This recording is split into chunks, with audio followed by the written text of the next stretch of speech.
കഴിഞ്ഞാൽ നിങ്ങൾ എന്തൊക്കെയാണ് എന്നിൽ നിന്ന് എക്സ്പെക്റ്റ് ചെയ്യുന്നതെന്നും പറയാൻ പറ്റത്തില്ല. അപ്പോൾ ശരിക്കും പറഞ്ഞാൽ ഇത്രയും പേർക്ക് ഇത്രയും പേരിൽ നിന്ന് ഒരു ചെറിയ ഒരു 10-20 പിള്ളേരെ ഞാൻ സെലക്ട് ചെയ്യണമെങ്കിൽ അതിനെന്തെങ്കിലും വേറെ ക്രൈറ്റീരിയ വേണം. ഞാൻ നിങ്ങളുടെ കയ്യിൽ നിന്ന് ഒരു ചെറിയ എമൗണ്ടൊക്കെ ഫീ ആയിട്ടൊക്കെ മേടിക്കും. നിങ്ങൾ ആ ഒരു ക്വസ്റ്റ്യൻ നിങ്ങളോട് തന്നെയാണ് ചോദിക്കേണ്ടത്. എനിക്ക് ശരിക്കും പറഞ്ഞാൽ അങ്ങനെ ഒരു ചോദ്യം കണ്ടപ്പോൾ എനിക്ക് എന്തോ ഒരു മനസ്സിനൊരു വല്ലാത്തൊരു ഇതുപോലെ തോന്നി. എനിക്കത്ര ഇഷ്ടപ്പെട്ടില്ല കേട്ടോ. ഈ മെൻ്റലി ഡൗൺ ആയിട്ടിരിക്കുന്നവരോട് ഞാൻ പറഞ്ഞായിരുന്നു, നിങ്ങൾ വേറൊരു കോഴ്സ് എടുത്ത് എന്ന്. എന്നാലും നിങ്ങൾക്ക് ആഗ്രഹം ഉണ്ടെങ്കിൽ, അതായത് നിങ്ങൾക്ക് ഇപ്രാവശ്യം കയ്യിൽ നിന്ന് പോവുകയാണെങ്കിൽ ഇതിൻ്റെ താഴെ തന്നെയുള്ള ഏതെങ്കിലും ഒരു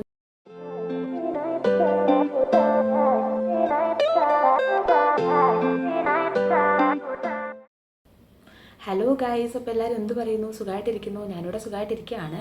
അപ്പോൾ ഒരു ചെറിയ ചേഞ്ച് ഇൻ ലൊക്കേഷൻ ഉണ്ട് കേട്ടോ. ഹോസ്റ്റലിൽ നിന്ന് വീട്ടിൽ വന്നേക്കാണ്. നമുക്ക് May 6 വരെ ലീവാണ്. ചൂട് കാരണം ലീവ് തന്നേക്കാണ്. അപ്പോൾ ശരിക്കും പറഞ്ഞാൽ എനിക്ക് ഇന്നും ഇന്നലെയായിട്ട് ഒത്തിരി മെസ്സേജസ് വന്നു. യൂട്യൂബിൽ കുറേ കമൻറ്റ്സ് വന്നു, ഇൻസ്റ്റാഗ്രാമിൽ ഒത്തിരി മെസ്സേജസ് വന്നു. അതിൽ ചിലതിനൊക്കെ എനിക്ക് റിപ്ലൈ കൊടുക്കാൻ പറ്റിയില്ല. കാരണം ഇന്ന് രാവിലെ മുതൽ ഇങ്ങോട്ട് വരുന്നൊരു ഓട്ടത്തിലായിരുന്നു. ഇന്നലെ പിന്നെ അതിൻ്റെ പാക്കിങ് കാര്യങ്ങളുമായിരുന്നു. പിന്നെ കുറച്ച് പേർക്കൊക്കെ ഞാൻ റിപ്ലൈ തന്നിട്ടുണ്ട്. കുറച്ചും കൂടെ കൊടുക്കാനുണ്ട്, അത് ഞാൻ തരാം കേട്ടോ. ഇവിടെ വന്നൊന്ന് സമാധാനമായിട്ട് ചെയ്യാമെന്ന് വിചാരിച്ചിട്ടാണ്. അപ്പോൾ ശരിക്കും പറഞ്ഞാൽ ഞാൻ ഇന്നലെ പറഞ്ഞിട്ടുണ്ടായിരുന്നു, അതായത് റിപ്പീറ്റ് ചെയ്തവർക്ക് നിങ്ങൾ ഉഴപ്പിപ്പോയി അല്ലെങ്കിൽ നിങ്ങൾ ഇത്രയും കൂടെ ശ്രമിച്ചായിരുന്നേ കിട്ടും എന്ന് തോന്നുന്നവർക്ക് ഒന്നുകൂടെ റിപ്പീറ്റ് ചെയ്യുന്നത് വളരെ നല്ലതായിരിക്കും എന്നുള്ളത്. അപ്പോൾ ശരിക്കും പറഞ്ഞാൽ കുറച്ച് പേര് എനിക്ക് മെസ്സേജസ് ഇട്ടിട്ടുണ്ടായിരുന്നു, ചേച്ചി റിപ്പീറ്റ് ചെയ്താലും ഉഴപ്പിപ്പോകുമെന്നുള്ളൊരു പേടിയുണ്ട്.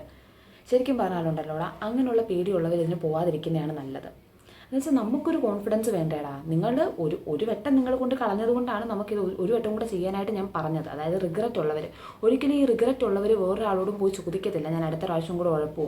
നിങ്ങൾ ആ ഒരു ക്വസ്റ്റ്യൻ നിങ്ങളോട് തന്നെയാണ് ചോദിക്കേണ്ടത്. എനിക്ക് ശരിക്കും പറഞ്ഞാൽ അങ്ങനെ ഒരു ചോദ്യം കണ്ടപ്പോൾ എനിക്ക് എന്തോ ഒരു മനസ്സിനൊരു വല്ലാത്തൊരു ഇതുപോലെ തോന്നി. എനിക്കത്ര ഇഷ്ടപ്പെട്ടില്ല കേട്ടോ. കാരണം നിങ്ങൾ വീണ്ടും ഉഴപ്പോ, അത് നിങ്ങൾ ചെയ്യേണ്ട കാര്യമാണ്. അതൊരിക്കലും ഞാൻ നിങ്ങൾ ഉഴപ്പരുതെന്ന് പറഞ്ഞു തരാനേ എനിക്ക് പറ്റൂ. നിങ്ങൾക്ക് ശരിക്കും നല്ല സത്യസന്ധമായിട്ടുള്ള ആഗ്രഹമാണെങ്കിൽ നിങ്ങൾ ഒരിക്കലും ഉഴപ്പത്തില്ല. ശരിക്കും അങ്ങനെയുള്ള കമൻസ് ഒന്നും ആരും ഇടരുത് കേട്ടോ. നിങ്ങൾ വീണ്ടും ഉഴപ്പിപ്പോയാലോ, അങ്ങനെ ഉഴപ്പത്തില്ല എന്നുള്ളൊരു കോൺഫിഡൻസ് നിങ്ങൾ ബിൽഡ് ചെയ്തിട്ട് വേണം പോയി എഴുതാൻ. പിന്നെ ഈ സൂപ്പർ റിപ്പീറ്റേഴ്സ്, അതായത് നല്ല ഒത്തിരി ഒരു 1, 2, 3, 4 വട്ടമൊക്കെ എഴുതിയിട്ടും കിട്ടാതെ ഈ മെൻ്റലി ഡൗൺ ആയിട്ടിരിക്കുന്നവരോട് ഞാൻ പറഞ്ഞായിരുന്നു, നിങ്ങൾ വേറൊരു കോഴ്സ് എടുത്ത് എന്ന്. എന്നാലും നിങ്ങൾക്ക് ആഗ്രഹം ഉണ്ടെങ്കിൽ, അതായത് നിങ്ങൾക്ക് ഇപ്രാവശ്യം കയ്യിൽ നിന്ന് പോവുകയാണെങ്കിൽ ഇതിൻ്റെ താഴെ തന്നെയുള്ള ഏതെങ്കിലും ഒരു നല്ല കോഴ്സ് ചൂസ് ചെയ്തിട്ട് നിങ്ങൾ ഒന്നും കൂടെ ശ്രമിക്കുക. ഞാൻ ഈ പാർഷ്യൽ ഡ്രോപ്പ് ചെയ്യാൻ പറയുന്നതിൻ്റെ മെയിനായിട്ടുള്ള കാരണം എന്ന് വെച്ച് കഴിഞ്ഞാൽ, ഒന്നെങ്കിൽ നിങ്ങൾ ഈ കുറേ പേര് പറയുന്നുണ്ട്, ചേച്ചി എനിക്ക് പറ്റുന്നില്ല, എനിക്ക് ഡോക്ടർ ആവണം എന്നുള്ള ആ ആഗ്രഹം മനസ്സിൽ നിന്ന് പോകുന്നില്ല, എന്നെക്കൊണ്ട് വേറെ ഒന്നും ആവാൻ പറ്റത്തില്ല. ഇങ്ങനെ പറയുന്നവരെന്ന് വെച്ച് കഴിഞ്ഞാലുണ്ടല്ലോ, ഇതിനകത്ത് തന്നെ ഇങ്ങനെ കടിച്ചു തൂങ്ങി നിൽക്കുന്നത് കൊണ്ടാണ് ഒരു പ്രശ്നം. നിങ്ങൾ ഈ ഒരു എൻവയോൺമെൻറ്റിൽ നിന്ന് മാറാത്തത് കൊണ്ടാണ്. ഇപ്പം നമ്മൾ ചുമ്മാതെങ്കിലും ഞാൻ ഒരു എക്സാമ്പിൾ പറയാം. ഇപ്പോൾ ഇൻ കേസ് നിങ്ങളുടെ ഒരു ഫസ്റ്റ് റിലേഷൻഷിപ്പ് ബ്രേക്കപ്പായി, നിങ്ങൾക്ക് ആ ആളുമായിട്ട് അങ്ങോട്ട് മാറാൻ പറ്റുന്നില്ല. അങ്ങനത്തെ ഒരു സാഹചര്യത്തിൽ നിങ്ങൾക്ക് അയാളെപ്പോലൊരു നല്ല ഫ്രണ്ടോ അല്ലെങ്കിൽ നിങ്ങൾക്കൊരു ചേഞ്ച് ഇൻ എൻവയോൺമെൻറ്റോ വന്നു കഴിഞ്ഞാൽ മാറാൻ ഇത്തിരി കൂടെ സാഹചര്യങ്ങൾ കൂടുതലാണ്. അതുപോലെ തന്നെ ഇതും ഉള്ളൂ. ഇത് കണ്ടിട്ട് എനിക്ക് വല്ല ബ്രേക്കപ്പ് ഉണ്ടായോ എന്നൊന്നും ചോദിച്ചേക്കരുത് കേട്ടോ. ഞാൻ ഒരു എക്സാമ്പിൾ പറഞ്ഞതാണ്. അപ്പോൾ ഈ സൂപ്പർ റിപ്പീറ്റ് ചെയ്യുന്നവർ നമ്മളൊരു പാർഷ്യൽ ഡ്രോപ്പ് എടുത്തു കഴിഞ്ഞാൽ നിങ്ങൾക്കൊരു ഒന്നാമത്തെ കാര്യം മനസ്സിനൊരു റിലാക്സേഷൻ കിട്ടും. വേറൊരു എൻവയോൺമെൻറ്റ്, വേറെ ഫ്രണ്ട്സ്, ക്ലാസ്, അങ്ങനെയൊക്കെ ആകുമ്പോൾ തന്നെ ചേഞ്ച് വരും. അതിനും കുറച്ച് പേർക്ക് മെൻ്റലി പ്രിപ്പയർഡ് ആയിട്ട് ആ ഒരു എൻവയോൺമെൻറ്റുമായിട്ട് അഡാപ്റ്റ് ചെയ്യാൻ പറ്റും. എന്നിട്ടും ആഗ്രഹമുള്ളവർക്ക് ഒന്നും കൂടെ ചെയ്യാൻ ഒരു ചാൻസും ഉണ്ട്. നിങ്ങളിപ്പോൾ ഈ സൂപ്പർ റിപ്പീറ്റേഴ്സ് ആണെങ്കിൽ ഒന്നും കൂടെ വീട്ടിലിരുന്ന് കഴിഞ്ഞാൽ നിങ്ങൾക്ക് വീണ്ടും ടെൻഷൻ കൂടത്തേ ഉള്ളൂ. മനസ്സിലായോ? ഭയങ്കര ടെൻഷനായിരിക്കും. ഈ മെൻ്റലി ഡൗൺ ആയിട്ടിരിക്കുന്നവർ ഒന്നും കൂടെ അവരുടെ കണ്ടീഷൻ വേഴ്സ് ആവാൻ തുടങ്ങും. അപ്പോൾ അവർക്ക് പറ്റുന്ന ഈ സൂപ്പർ റിപ്പീറ്റേഴ്സിന് പറ്റുന്ന ഒരു ബെറ്റർ ഓപ്ഷൻ എന്ന് പറയുന്നത് നല്ലൊരു കോഴ്സ് ചൂസ് ചെയ്യാൻ ശ്രദ്ധിക്കണം.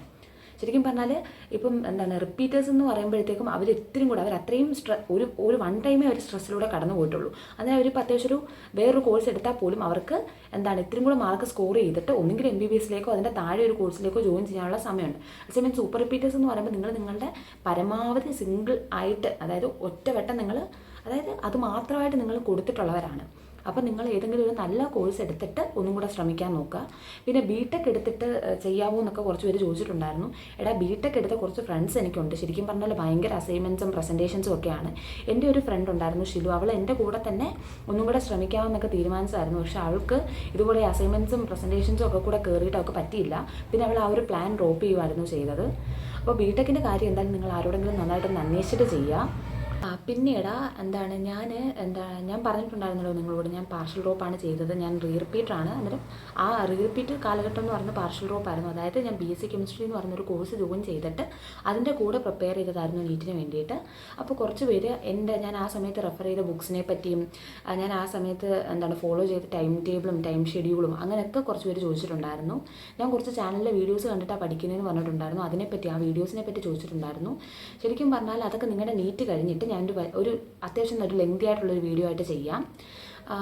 ശരിക്കും പറഞ്ഞാൽ ഞാൻ ഇന്നത്തെ ഈ വീഡിയോ ചെയ്യുന്നതെന്ന് വെച്ച് കഴിഞ്ഞാൽ നിങ്ങളോടൊരു അഭിപ്രായം ചോദിക്കാൻ വേണ്ടിയിട്ടാണ്. അപ്പോൾ എനിക്ക് ഇൻസ്റ്റാഗ്രാമിലൊക്കെ ഒത്തിരി റിക്വസ്റ്റ് വരുന്നുണ്ട്. ഫോളോ റിക്വസ്റ്റ് അല്ല കേട്ടോ, പിള്ളേർ അതുകൊണ്ട് കേട്ടോ, ഫോളോ റിക്വസ്റ്റും ഉണ്ട്. അപ്പോൾ പിള്ളേർ ചോദിക്കുന്നതെന്ന് വെച്ച് കഴിഞ്ഞാൽ എനിക്കൊരു ടെലിഗ്രാം ചാനലോ അല്ലെങ്കിൽ ഇൻസ്റ്റഗ്രാമിൽ ഒരു ബ്രോഡ്കാസ്റ്റ് ചാനലോ തുടങ്ങുമോ എന്നൊക്കെ. ഈ ബ്രോഡ്കാസ്റ്റ് ചാനലിൻ്റെ കാര്യത്തെപ്പറ്റി എനിക്ക് വലിയ ഐഡിയ ഇല്ല.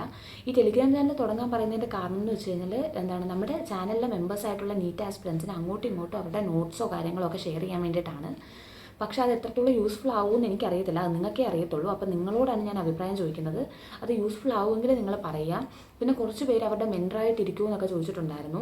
ശരിക്കും പറഞ്ഞാൽ നമ്മുടെ ചാനലിൽ ഇപ്പം എന്തായാലും ഒരു 5,000ഓളം നീറ്റ് ആസ്പിറൻസ് ഉണ്ടാവുമെന്നാണ് ഞാൻ വിശ്വസിക്കുന്നത്. അപ്പോൾ അത്രയും പേർക്കും കൂടെ മെൻറ്ററാകാനായിട്ട് ഒരു ബെസ്റ്റ് പ്ലാറ്റ്ഫോം എന്ന് പറയുന്നത് യൂട്യൂബ് തന്നെയാണ്. ഇൻഡിവിജ്വലി അവർ എത്ര പേർക്ക് ഒരു മെൻറ്റർഷിപ്പ് കൊടുക്കാൻ പറ്റുമെന്നൊന്നും എനിക്കറിയത്തില്ല. അപ്പം ഒരു മെൻറ്റർ ആയിക്കഴിഞ്ഞാൽ നിങ്ങൾ എന്തൊക്കെയാണ് എന്നിൽ നിന്ന് എക്സ്പെക്റ്റ് ചെയ്യുന്നതെന്നും പറയാൻ പറ്റത്തില്ല. അപ്പോൾ ശരിക്കും പറഞ്ഞാൽ ഇത്രയും പേർക്ക് ഇത്രയും പേരിൽ നിന്ന് ഒരു 10-20 പിള്ളേരെ ഞാൻ സെലക്ട് ചെയ്യണമെങ്കിൽ അതിനെന്തെങ്കിലും വേറെ ക്രൈറ്റീരിയ വേണം. ഞാൻ നിങ്ങളുടെ കയ്യിൽ നിന്ന് ഒരു ചെറിയ എമൗണ്ടൊക്കെ ഫീ ആയിട്ടൊക്കെ മേടിക്കേണ്ടി വരും. പക്ഷേ അതിനോടൊന്നും എനിക്കങ്ങനെ താല്പര്യമില്ല. നിങ്ങളുടെ അഭിപ്രായം പറയുക. ഇപ്പം ഞാൻ അങ്ങനെ എന്തെങ്കിലും ഒരു എമൗണ്ട് ഒന്നുകിൽ എമൗണ്ട് മേടിക്കുക, അല്ലെങ്കിൽ ഏതെങ്കിലും ഒരു ക്രൈറ്റീരിയ വേണ്ടേ എനിക്ക് ഇത്രയും പേരെ ചൂസ് ചെയ്യാൻ വേണ്ടിയിട്ട്. അപ്പോൾ അത് നിങ്ങൾ എന്താ ഉദ്ദേശിക്കുന്നതെന്നൊന്ന് കമൻറ്റ് ചെയ്യുക. എനിക്ക് ശരിക്കും പറഞ്ഞാൽ ഇത് മനസ്സിലായില്ല, എങ്ങനെ മെൻറ്റർഷിപ്പ് തരണം എന്നാണ് നിങ്ങൾ ഉദ്ദേശിക്കുന്നത്. പിന്നെ എൻ്റെ മനസ്സിലൊരു ഐഡിയ തോന്നിയെന്ന് വെച്ച് കഴിഞ്ഞാൽ നമ്മുടെ ബ്രില്യൻറ്റിൻ്റെ എക്സാം മാത്രം ഉണ്ടല്ലോ, ബ്രില്യൻറ്റിൻ്റെ എക്സാം മാത്രം, അതെന്തോ അറൗണ്ട് 3,000 എന്തോ ആവത്തുള്ളൂ. അപ്പോൾ അതിനെന്ന് പറയുന്നത് നമുക്ക് എല്ലാ വീക്ക്ലി എക്സാംസും എഴുതാൻ പറ്റും, മോഡൽ എക്സാംസും ഒക്കെ എഴുതാൻ പറ്റും. പക്ഷേ നിങ്ങൾക്കൊരു മെൻറ്ററോ കാര്യങ്ങളോ ഒന്നും ഉണ്ടായിരിക്കത്തില്ല. അതിൻ്റെ ആൻസർ കീ നിങ്ങൾക്ക് കിട്ടും. അപ്പോൾ നിങ്ങളുടെ പുറകെ നടന്ന് നിങ്ങൾ ചെയ്യുന്ന കാര്യങ്ങൾ ചെക്ക് ചെയ്യാനായിട്ട് ഒരാൾ ഉണ്ടാവത്തില്ല. ചിലപ്പോൾ അങ്ങനെയൊക്കെ ജോയിൻ ചെയ്ത പിള്ളേർക്ക് വേണമെങ്കിൽ ഒരു മെൻറ്റർഷിപ്പ് എനിക്ക് പ്രൊവൈഡ് ചെയ്യാൻ പറ്റും. പക്ഷേ അതിനും ഒരു ക്രൈറ്റീരിയ വേണം. ആ ക്രൈറ്റീരിയ ഞാൻ ഒരു ക്രൈറ്റീരിയ ആയിട്ട് എടുക്കണം. അതായത് നിങ്ങളുടെ കയ്യിൽ ഒരു ചെറിയ എമൗണ്ട് ഫീ മേടിക്കണോ, അതോ അല്ലെങ്കിൽ നിങ്ങളുടെ സ്ക്രീനിങ് ടെസ്റ്റൊക്കെ നടത്തുന്നത് എനിക്ക് പോസിബിൾ ആണോ എന്നൊന്നും എനിക്കറിയത്തില്ലടാ. അപ്പോൾ നിങ്ങളായിട്ടൊരു ക്രൈറ്റീരിയ സജസ്റ്റ് ചെയ്യുക. അപ്പോൾ ശരിക്കും പറഞ്ഞാൽ ഈ വീഡിയോ ഞാൻ ചെയ്ത് അതിന് വേണ്ടിയിട്ടാണ്. പിന്നെ ഇന്നലെ ശരിക്കും പറഞ്ഞാൽ എനിക്കൊരു കമൻറ്റ് കണ്ടിട്ട് ഇത്തിരി ദേഷ്യം തോന്നി കേട്ടോ. കമൻറ്റ് ഇട്ട ആളോട് ഞാൻ നിങ്ങളോട് നിങ്ങൾ നല്ല മെൻ്റലി ഡൗൺ ആണെന്നൊക്കെ പറഞ്ഞപ്പോൾ ഞാൻ നിങ്ങളോട് പറഞ്ഞിട്ടുണ്ടായിരുന്നു, നല്ല കോൺഫിഡൻ്റ് ആയിട്ട് നിങ്ങൾക്ക് കിട്ടും, നിങ്ങൾ പഠിച്ചെടുത്തന്നെ ചോദിക്കും എന്നുള്ളൊരു ഹോപ്പിൽ പോയി എക്സാം എഴുതാൻ. അതിന് ആ ഒരാൾ മനസ്സിലാക്കിയ പ്രശ്നമാണോ എനിക്കറിയത്തില്ല. അവളോട് അല്ലെങ്കിൽ ആ കുട്ടിയോട് കൊല്ലം സ്ലാങ്ങിൻ്റെ പ്രശ്നമാണ് കേട്ടോ. ഞാൻ അങ്ങനെ ദേഷ്യം കൊണ്ട് പറഞ്ഞതല്ല. ആ കുട്ടിയോട് ഒരു റിപ്പീറ്ററായിട്ടുള്ള ഒരാൾ പറഞ്ഞു നിങ്ങൾ എക്സാം എഴുതുമ്പോൾ നിങ്ങളുടെ കോൺഫിഡൻസ് കണ്ടിട്ട് അടുത്തിരിക്കുന്ന ആൾ പേടിക്കണം എന്ന്. എടാ ശരിക്കും പറഞ്ഞാൽ അതിൻ്റെ ആവശ്യം എന്താ? നമ്മൾ അടുത്തിരിക്കുന്ന ആളുകളെ പേടിപ്പിക്കാൻ വേണ്ടിയിട്ടാണോ എക്സാംസ് എഴുതുന്നത്? നമുക്ക് പറയാൻ പറ്റത്തില്ല അടുത്തിരിക്കുന്ന ആൾ ഏത് ടെൻഷനിലാണ് വന്നിരുന്ന് എഴുതുന്നത്, അയാൾ റിപ്പീറ്ററാണോ റിപ്പീറ്ററാണോ സൂപ്പർ റിപ്പീറ്ററാണോ എന്നൊക്കെ. നിങ്ങൾ നിങ്ങളുടെ കോൺഫിഡൻസ് കാണിക്കേണ്ടത് നിങ്ങളുടെ പേപ്പറിലാണ്, അല്ലാതെ നിങ്ങളുടെ കോൺഫിഡൻസ് കാണിച്ച് ബാക്കിയുള്ളവരെ പേടിപ്പിക്കുക, അതല്ല ഞാൻ ഉദ്ദേശിച്ചത്.